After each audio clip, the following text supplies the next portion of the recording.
My name is Dr.K.KARPAGAMBIGAI, Department of Business Administration, Dr. S.N.S. Rajalakshmi College of Arts and Science. Now we are going to see about the pricing policy in marketing management. So pricing policy. So pricing is one of the main factors in marketing, that is 4 P's. So for a new product is an important decision for any company. These are the several factors to consider when setting prices to help ensure customers receive value early their values. Pricing policy is a strategy companies adopt to set the price of goods and services for the public. It allows business to charge different rates for different items while retaining a good profit margin. Using pricing policies, companies can determine when to reduce or increase the price of a product or service to adjust for platform. Implementing a pricing strategy that favors customers may help a company increase its revenue, market share, and turnover. The first one, cost-based policy.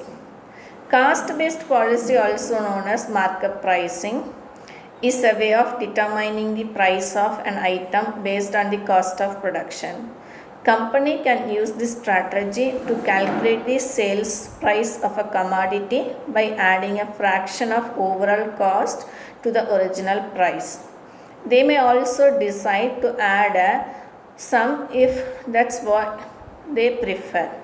This method can factor in production or operational expenses and distribution and logical charges to determine the price.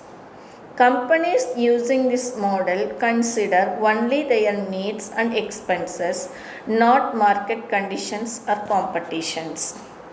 Next one, value-based policy. So value-based model lets price depending on the perceived worth of the life instead of its historical price. Companies that apply this policy typically consider consumers' willingness to pay for a product. Consequently, these companies use market research to estimate the price of products and services based on market expectation and consumer preferences. Business often apply value-based pricing when targeting a specific market group. Luxury fashion brands typically employ this approach, while designer cloth may involve slightly more expenses to create than regular cloths. The prestige associated with the luxury brand may raise the perceived worth of the item.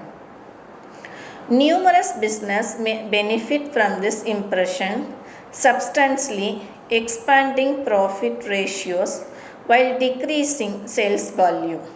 Companies may also apply a similar method when the buying choice relies on emotions. For example, a renowned artwork may go on sale for a huge amount of money even though the cost of crafting that piece is insignificant compared with the selling price. The artist's reputation and other feelings the purchaser may identify with often determine the worth of it. Third one, value demand-based policy. Demand-based policy models identifies price to reflect changes in consumers' demand and responding shifts in perceived value. For example, if often cost more to purchase tickets around the holidays or thermal wool scarves during the winter. This method can determine a reasonable price by comparing the consumer's willingness to buy a product at several price points. This approach is often significant for business operating in price-sensitive sectors. It is a method that can help a company grow by increasing revenue during high demand months. If an increasing in earnings does not accompany an increasing in the quantity demanded. Business often view this as a missed opportunity. The accuracy of demand projection is important to the strategy's success. Consequently, a company's main challenge with the technique is effectively estimating demand. So, the considerable understanding of the various market factors that may impact product sales is necessary. Next one, competitive based policy. Competitive based strategy also refer to a market based pricing basis price determination what rivals are asking for identical or comparable goods. This process begins with the company identifying its current competitors, then it examines similar products or services the competitors provide. The company then determines the prices in relation to its competitor, considering the benefits and drawbacks of its product or service and the likely reaction of competitors to the newly established price. Companies use similar goods as a reference and they are free to charge more or less for their goods depending on the benchmark. Fixing a price over the reference may increase the profit margin but may result in selling fewer units because consumers may prefer items with cheaper pricing. Alternatively, establishing a rate lower than the reference may lead to additional units sold but at the expense of a lower profit margin. In a market with perfect competition, producers essentially have little to no influence over pricing. In such a situation, the forces of demand and supply set the price.